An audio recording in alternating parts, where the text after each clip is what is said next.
I'm Evelyn Carter, 40 years old, founder and CEO of Orion Solutions, a nationwide software company specializing in supply chain data systems.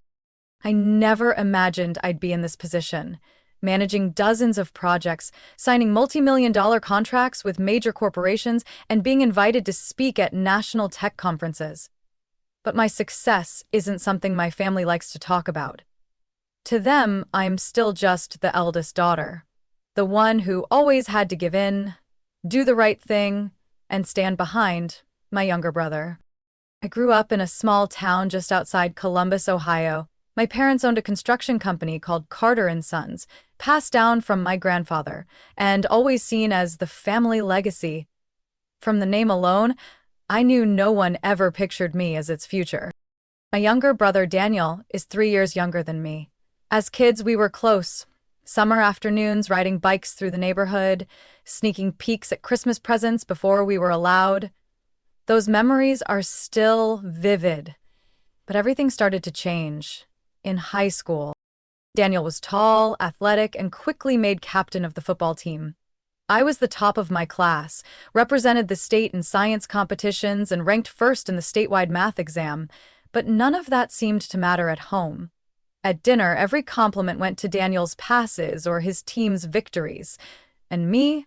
My mother would just say, "It's great that you're smart, but don't forget to learn how to cook. You'll need it when you get married." I remember the first time I was invited to speak at a statewide tech symposium. I was 16. I was nervous, but proud. I had hoped just this once my parents would come. But that day they were busy. Taking Daniel to a football tournament in Kentucky. I earned a full scholarship to Stanford, my dream school, and what should have been a point of pride for any family. But when I called to share the news, my mother gave a distracted, "That's nice," before switching topics to Daniel getting accepted into Ohio State, thanks to football, not academics. I got used to being overlooked, but I never stopped working. After graduating from Stanford with honors in computer science, I joined a startup in Austin. I learned everything: operations, coding, market strategy, all during sleepless nights, hunched over my laptop, fueled by cold coffee. At 29, I emptied my savings, took out a small business loan, and launched Orion Solutions. For the first 2 years, I lived in a cramped studio apartment, working on a handmade wooden desk, eating instant noodles, and drinking tap water. No one in my family ever called to ask how the business was going. No one asked if I needed help. They only sent invitations to parties celebrating Daniel's promotions, titles created just for him in the family company. Once, during our only phone call that lasted more than 5 minutes, my mom said, "Evelyn, if your company isn't doing well, you can always come back. Your father can give you a position in HR. At least that's stable pay." I laughed, not because her suggestion was funny, but because that same week, I had just signed a software contract worth $16 million with a national retail corporation. But I didn't tell her. I just smiled and said I was doing fine. I still held out hope that maybe one day, just once, they would see me as someone worth being proud of. I was wrong. And everything finally became too much on the day Daniel got married. 6 years after founding Orion Solutions, I stood on the main stage at a tech conference in Chicago, presenting the first integrated smart supply chain solution of its kind in the US. In the audience were over 200 investors, business leaders, and top industry experts. And me, Evelyn Carter, the same girl who had been forgotten at her own graduation dinner, now labeled by finance magazines as the woman disrupting logistics with code. It wasn't luck.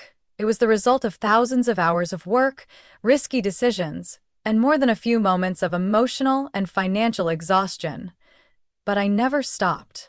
And eventually, Orion became one of the most recognized companies in artificial intelligence-driven logistics in the eastern US. Meanwhile, Daniel, now vice president of Carter and Sons, continued to appear in local business articles, not for talent, but for carrying on the family legacy. Every time my mom called to brag about him being interviewed on the morning show, I just smile, sip my lukewarm tea, and return to working with my engineering team. I didn't need their approval anymore. But what I didn't expect was that Daniel's wedding would drag me right back into the old cycle. One afternoon in early April, my assistant Liam brought in a nearly 40-page contract in a silver-sealed envelope. The logo on top belonged to one of the largest real estate groups in the country, Winston Group. I squinted. Winston wasn't even on our prospect list. I flipped to the first page. Strategic Partnership Agreement. Winston Group, Orion Solutions. Total value, $28 million. I sat up straight. Winston Group was the company run by Charles Winston, one of the more discreet billionaires in the New England region, and according to the press, he also happened to be the father of Amelia Winston, the future fiancée of Daniel? I blinked several times, trying to connect the dots. Winston Group had selected Orion as its primary technology partner. No family ties, no mention of Daniel. No clue I was the groom-to-be's sister. The primary contact on the contract was Samantha Ellis, the chief operating officer from Winston's side. In the accompanying handwritten letter, she wrote, "We learned about Orion through your presentation at the Chicago conference. After evaluating the system developed by you and your team, our executive board decided to select Orion as a long-term partner, starting with the supply chain management system for the Phoenix Development Complex." I sat there in silence for a while, then let out a quiet laugh. So, I was chosen simply because I was good, not because of family connections, referrals, or pity. A week later, we signed the deal in Boston during a private meeting. Samantha was sharp, soft-spoken, and decisive. As I shook her hand leaving the conference room, she leaned in and said, "You have a mind I don't think Amelia ever pictured when she mentioned her future sister-in-law." I didn't respond, but my heart clenched. Amelia Winston, the woman born into high society, once featured on the spring cover of Harper's Bazaar. The same woman my mother proudly bragged about. No one in our entire family has ever married into such prestige. I began to understand. Why Daniel never mentioned me to the Winstons, why I never received an engagement party invitation, not even as an honorary guest. I was the only wrinkle in the perfectly curated portrait they were trying to paint. But what they didn't expect was that Orion would become a key partner for Winston Group, playing a pivotal role in their supply chain operations for at least the next 3 years. I really wanted to keep it quiet, truly. I wasn't planning to make a statement. But life rarely goes according to plan. 3 weeks later, my mom called, her voice practically buzzing with excitement. "Evelyn, did you get the invitation yet? Daniel's wedding is going to be held at the Winston Estate in Rhode Island. Even the state governor will be attending. You have to follow the dress code, okay?" I looked up at the framed Winston Orion contract hanging in our boardroom. A thought flashed through my mind, quick as lightning, but enough to make me smile with quiet satisfaction. Maybe this time I would attend the wedding, but not just as a sister.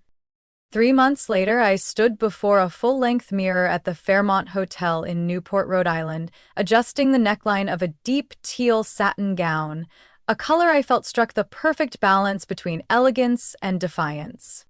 For the first time in years, I had put on a full face of makeup, pinned my hair in a high bun, and slipped on stilettos. Not to impress anyone in my family, but to remind myself that I deserved to show up like the accomplished woman I had become, without needing to downplay any of it. Outside the window, the early summer sun spilled across the manicured grounds of the Winston Estate, over 20 acres of coastal grandeur. A classical quartet had begun performing soft symphonies in the distance. I glanced at the clock. 15 minutes until the ceremony began. Marcus, my boyfriend and Orion's co-founder, emerged from the bathroom, adjusting his tie. "You ready?" he asked. I smiled. "I've been ready since the day Winston signed the contract." We left the hotel and stepped into the sleek black Lincoln Marcus had reserved. As the car rolled toward the estate's main gate, uniformed attendants in seafoam jackets greeted guests with perfect posture. Welcome to the wedding of Daniel Carter and Amelia Winston. As soon as I stepped out of the car, my mother appeared as if on cue. She wore a lavender lace dress, her face beaming. "You're here! Oh, and Marcus! I'm so happy you two came. Come on, we need to head to the main ceremony area." Before I could even ask about my seat, she had already turned and was waving someone else over. A creeping sense of unease stirred in my chest. In the outdoor ceremony space, chairs were arranged in rows facing the ocean, divided into bride and groom sides. Each seat had an embroidered name card. I approached the coordination table to confirm my seating. The young woman holding the list looked at me, then hesitated. "Evelyn Carter. Oh yes, you're in section C, rear row behind the greenhouse. Here's a map." I frowned. "Excuse me, isn't that section for Winston's corporate partners?" She flushed. "Yes, but the seating chart was updated this morning under Miss Amelia's direction. It seems there were some last-minute changes." Marcus gave me a side glance. "This feels familiar." I suppressed a sigh. "Let's go see." Led by a server, we passed through the main reception area, where people like Thomas Harrington, Director of Coastal Development, and Linda Fox from Equinox Capital were chatting, wineglasses in hand. I greeted them politely as we passed. Some looked surprised, a few even stood up, likely to invite me over, but I slipped past smoothly. Until we arrived at the greenhouse behind the main reception area.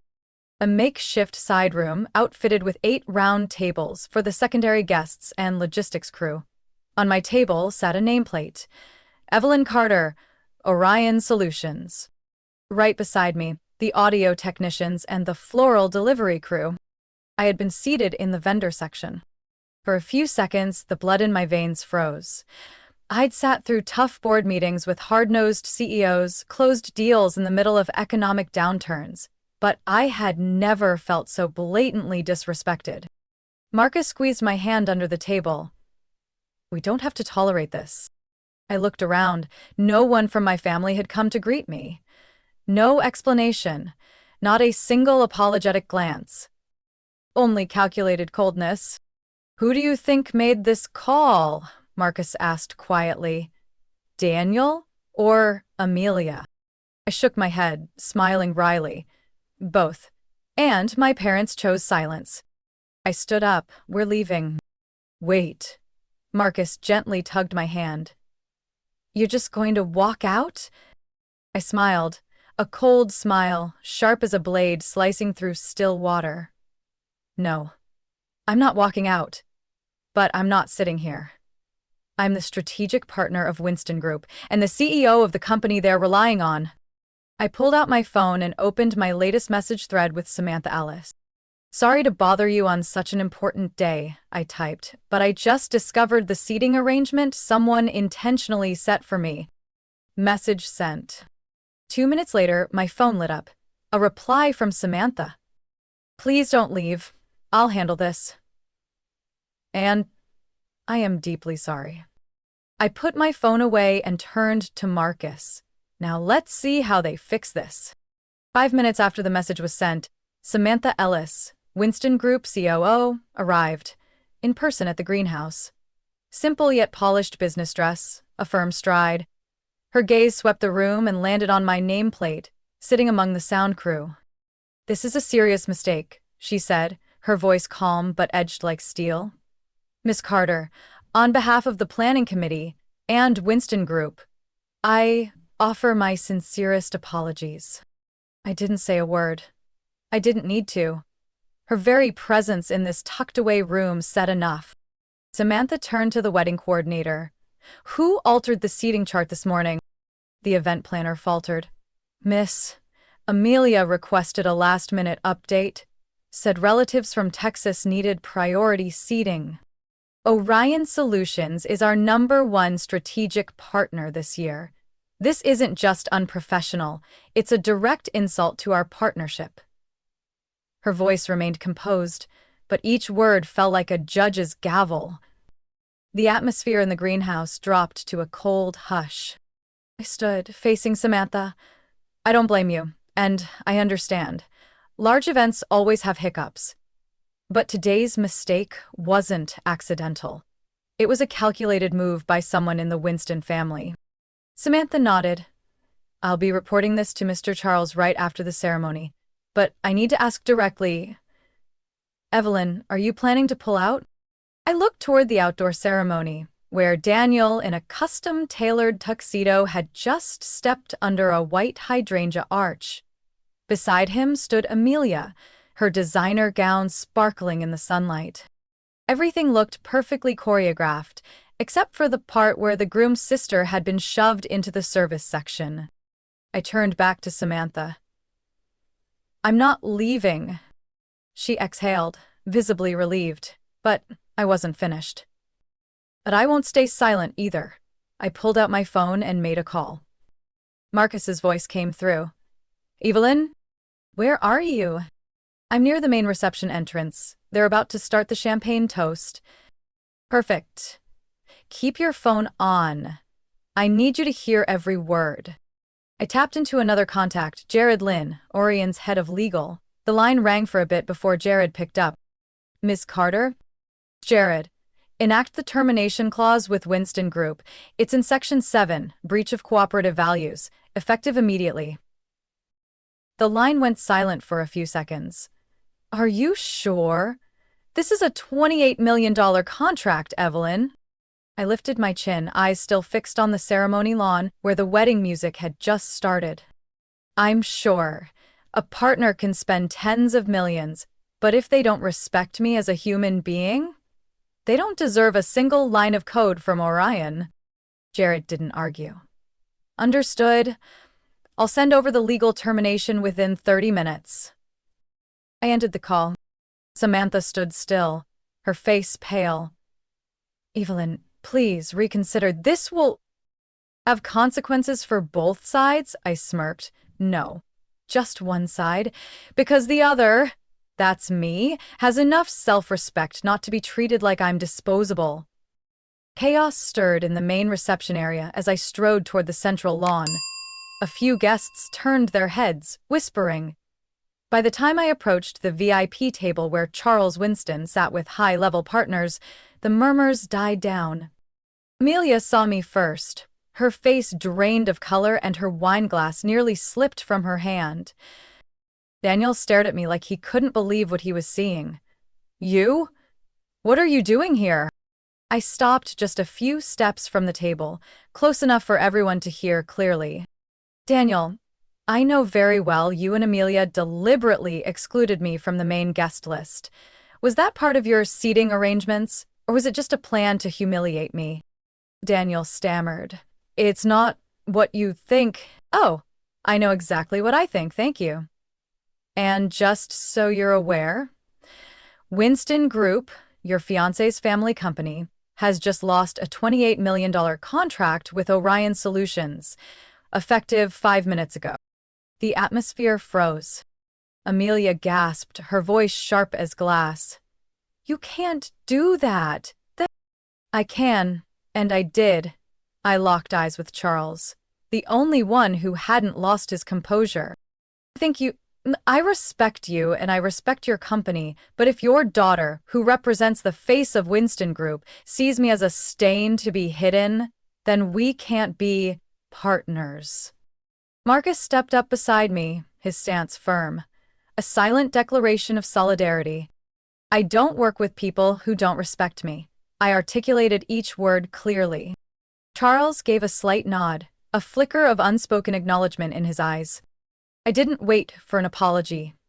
Didn't wait for anyone to react. I turned and walked away amid a stunned silence and a rising wave of whispers. And in that moment, I knew. I had chosen myself, and I'd never felt stronger. We hadn't even made it past the estate gate when my mother's voice rang out behind me, furious and panicked. Evelyn Carter, stop right there. I turned. My mother was hurrying toward me, her silk dress wrinkled, her face pale beneath heavy makeup. Behind her came my father, his face red with anger, and a few curious guests trailing along. What do you think you're doing? Canceling a contract in the middle of your brother's wedding, embarrassing the whole family in front of everyone. I didn't respond right away. I stood tall, gaze unwavering. I'm not embarrassing the family, Mom, I said, voice steady and clear. I'm just refusing to be treated like a shadow, even when that shadow brought nearly $30 million to your future daughter-in-law's family. Couldn't you have addressed this after the ceremony? My father cut in, his tone low and tense. You chose to ruin everything, right in front of Winston's investors, in front of the state governor. I gave a faint smile. No one ruined anything, Dad. They destroyed their own credibility when they sat me, their strategic partner, with the logistics crew. I simply responded the way any grown-up businesswoman would. My mother was nearly trembling with rage. Daniel is your younger brother. He's marrying into a prestigious family, and you've angered the Winstons. Do you have any idea how many of Daniel's opportunities might be lost because of today? I looked at her. For a long time.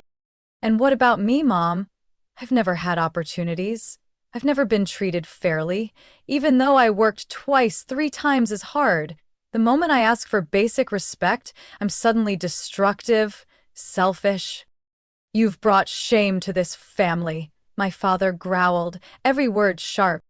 Marcus, who had stood beside me the whole time since we left the reception table, finally stepped in, calmly. Sir, with all due respect, I'd like to say something. I witnessed everything today. Evelyn didn't escalate anything. She stood up to protect her own worth, something her family should have taught her how to do first. My father whipped around. And who are you to lecture me about my own daughter? Your daughter's partner, I answered for Marcus, the one who doesn't dismiss her silence and the one who understands the value of a CEO more than blood relatives do. A cold silence swept across the party courtyard. In the distance, I could hear whispers. Guests had begun to murmur, but they didn't look at me like I was causing a scene. They looked at me like someone had finally spoken the truth. Then, suddenly, Daniel appeared. Still in his perfectly tied bow tie, his face slick with sweat and fury. Evelyn, you've gone too far. Do you know how much you just destroyed? It took me years to earn the Winstons' trust. And now? You turned me into a joke in front of my partners and my wife. I looked at my younger brother. In that moment, I no longer saw the boy who once helped me with math homework, or cried in my arms when Dad punished him for breaking the window. Daniel, you once told me that no matter how different we were, I was someone you were always proud of. You said that when I graduated from Stanford, remember? Daniel said nothing. And yet today, you couldn't say a single word when your fiancé removed me from the main guest list? You chose silence. For your career, your pride. But did it ever cross your mind that my career is real too? Earned, not gifted. No doors opened for me. That's enough, Evelyn, my mom yelled. Don't turn this sacred place into some kind of pity stage. What do you want, the Winstons to bow down and apologize? I looked at her. No anger. No trembling. Just the last look of someone who had let go of all hope. No, Mom, I only want one thing. To be treated like a human being. I turned away. Marcus opened the car door. Behind me, I heard hurried, angry footsteps. My father's final words rang out just before I stepped into the car. You just buried the last thread tying you to this family. I turned back slowly, calmly. If that thread only existed while I stayed silent and endured mistreatment, then it should have been buried a long time ago. The car rolled out of the estate grounds, leaving behind the glowing lights, the soft classical music, and the faces of people who still didn't realize they had just lost the one person who had endured the most for the sake of family. Just 2 days after that wedding, my email inbox was about to explode. Subject lines flooded in. Potential partnership with Orion. Admired how you handled Newport. Let's connect. Referral from Coastal Dev CEO Harrington wants a meeting. One of the first emails came from Ava Winters, Director of Investments at Forge Tech Capital, who had attended the wedding as one of Winston Group's business partners. Evelyn, I've never seen anyone stand in the eye of the storm and hold their ground with such grace. If you're available, I'd like to schedule a meeting to discuss an investment in Orion. Not just because of the product, but because of the person behind it. I leaned back in my office chair. The coffee in my hand had gone cold, but my spirit hadn't. My heart was on fire. I thought I had ruined everything, but I hadn't. I had opened a new door at the right time in the right place. And this time, not by enduring, but by choosing myself. In less than a week, I had 4 meetings lined up with major real estate corporations looking to transition to Orion's integrated tech platform. One of them was Coastal Development, where CEO Thomas Harrington had witnessed everything at the VIP table during the wedding. During the meeting at Orion's headquarters, he didn't hesitate. I used to think Winston Group was our strategic fit, but the way they treated you said more than any pitch could. Honestly, we're not investing in the best tech. We're investing in people who stand tall when they're dismissed. Orion will be our partner. Those words felt like a handshake with justice, not just for me, but for anyone who's ever been dismissed. As for my family, that door didn't open as easily. But it wasn't completely closed either. Nearly 3 weeks after the Newport incident, I received a message from Daniel. Sis, I know you probably don't want to hear from me, but if possible, I'd like to meet, not to explain, just to listen. It took me over an hour to respond. Tuesday, 5 p.m., the Birch Tea Room, corner of 11th Street. One time only. Daniel arrived on time. No tailored suit, just a wrinkled shirt, tired eyes, and something that felt real. We didn't greet like siblings. We sat like 2 people from different worlds, both weighed down by expectations and roles assigned since childhood. Daniel spoke first. I thought I had to be the heir, please Dad, marry right, fit into the family mold, and in all that pressure, I stayed silent when you were pushed aside. I was a coward, and I'm sorry. I didn't say anything. I wanted to let him continue, the way I had once longed to be heard. I know you built Orion on your own, no favors, no shortcuts. And I was jealous. Jealous that you didn't need anyone's approval to be that strong. My voice finally broke the silence, soft as mist, sharp as stone. You don't need to be jealous. You just need courage. After that meeting, Daniel didn't disappear. He started checking in, not like someone afraid to lose a relationship, but like someone slowly learning how to be decent, honestly. And my mother? One day, I received a handwritten envelope with no return name. But I recognized the handwriting. It was hers. Avoin. I watched the wedding footage again. I realized that in my obsession with appearances, I lost something far more important, my daughter. I don't know if I can fix that, but if, one day, you're willing to have a cup of tea with me, I'll be waiting. I folded the letter. No tears, just a sigh. I didn't expect them to understand me immediately. I only needed them to open the door. 3 months later, I launched Phaedra, a mentorship and support program for minority and underestimated women in tech. Phaedra was the name of my best friend in college, the one who was removed from a sponsorship program simply because she didn't fit the company culture. She lost her faith. And I once believed I might crumble like she did. But I didn't. Every week, I sit with 10 young women, some dismissed by their families, others removed from opportunity simply for being female. I don't teach them how to win. I teach them how not to be erased from their own lives. One early morning in late October, I walked into the main hall at the Women in Tech Leadership Conference in San Diego, where I'd been invited as the keynote speaker. The stage lights weren't on yet, but the light within me had been burning for a long time. On the screen behind the stage, a simple introduction appeared. Evelyn Carter, founder of Orion Solutions, the woman who didn't wait to be invited to the table. I took a deep breath. No more nerves. No more fear of being compared, dismissed, or misunderstood. Just one feeling remained. I was exactly where I belonged.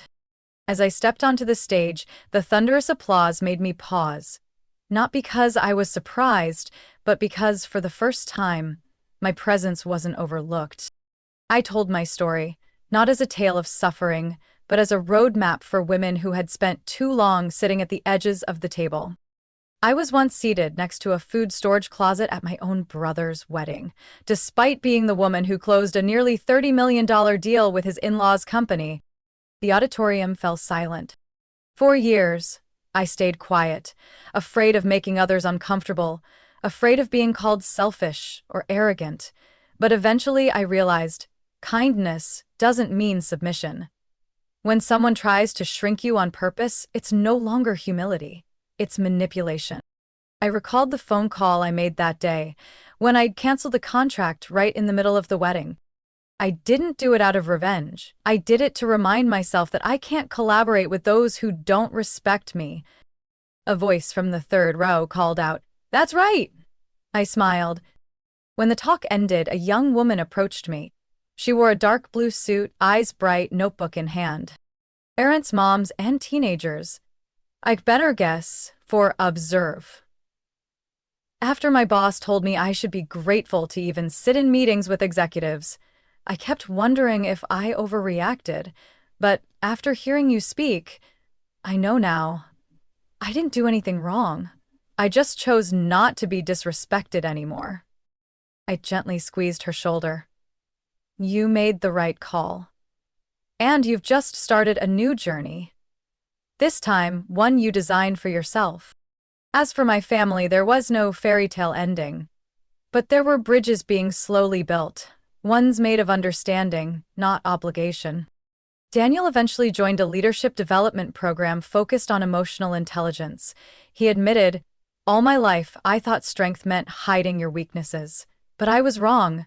You showed me that real strength is choosing your own worth without waiting for others to validate it." And my mother? She attended the launch event for Phaedra, the mentorship project I founded. She didn't say a word, just stood at the back of the room, eyes glassy, clutching her handbag tightly. When I stepped down, she walked up and hugged me, for the first time in years. "I didn't know how to love you the right way, but I know you were right not to settle for anything less than what you deserve." I said nothing. I simply nodded. Words weren't needed. In that moment, a few old fractures quietly began to heal, through courage, not blame. My life didn't change because of a wedding. It changed because I chose not to retreat from my worth, even when I was pushed, dismissed, or denied. I no longer need a seat to be accepted. I built my own table, and I invited those who know how to respect others to sit with me.